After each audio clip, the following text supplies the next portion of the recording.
Thank you पहले कि आपने हम सबको यहाँ बुलाया। इसके पीछे सर नॉर्मल थॉट था ये, क्योंकि 1-1.5 साल पहले मेरा एक्सीडेंट हो गया था, तो काफी टफ टाइम चल रहा था। वो मेरे को याद है बहुत ज्यादा, क्योंकि आपका कॉल आया था सर मेरी मम्मी को, तो बहुत ज्यादा दिमाग में बहुत सारी चीजें चल रही थी।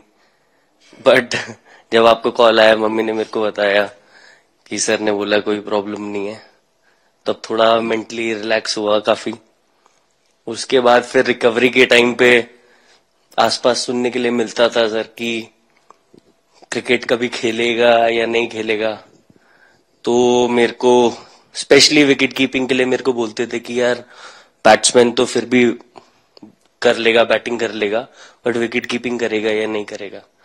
तो पिछले 1.5-2 साल से सर यही सोच रहा था कि यार वापस फील्ड में आके जो कर रहा था उससे बेटर करने की ट्राई करनी है, और किसी और के लिए नहीं बट अपने आप को प्रूव करना है, नहीं वापस डेडिकेट करके कि यार नहीं वापस इंटरनेशनल क्रिकेट खेलना है और इंडिया को जिताने को देखना है। ऋषभ, जब आपका रिकवरी चल रहा था, मैंने आपसे माँ से बात किया तो मैंने 2 बातें कही थी। एक तो मैं पहले डॉक्टर से चर्चा की थी, तो डॉक्टरों से मैंने ओपिनियन लिया, तो फिर मैंने कहा कि भाई कहीं इसको बाहर ले जाना है तो आप मुझे बताइए, हम चिंता करेंगे।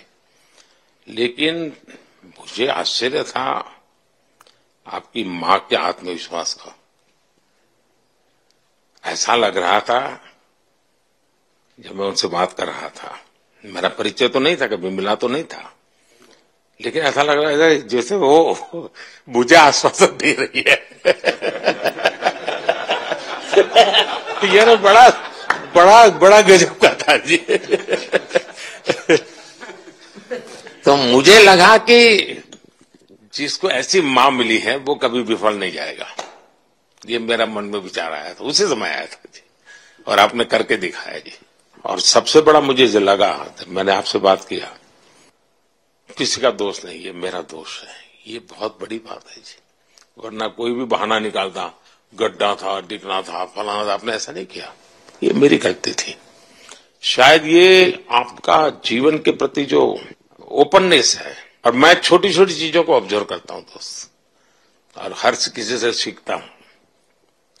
तो मैं सच बताता हूं, आपका जीवन देश के पेशेंट्स इन जनरल और प्लेयर्स इन पर्टिकुलर वे पक्का बड़ी इंस्पिरेशन लेंगे जी। और मैं जानता हूं जो विकेट कीपर होते हैं उनकी जो कोचिंग होती है कितनी कठिन होती है, घंटों तक अंगूठे पकड़ा के खड़ा रख देते थे, लेकिन आपने उसी लड़ाई को जीता है, तो बहुत बड़ा काम किया है जी, बधाई आपको। Thank you sir.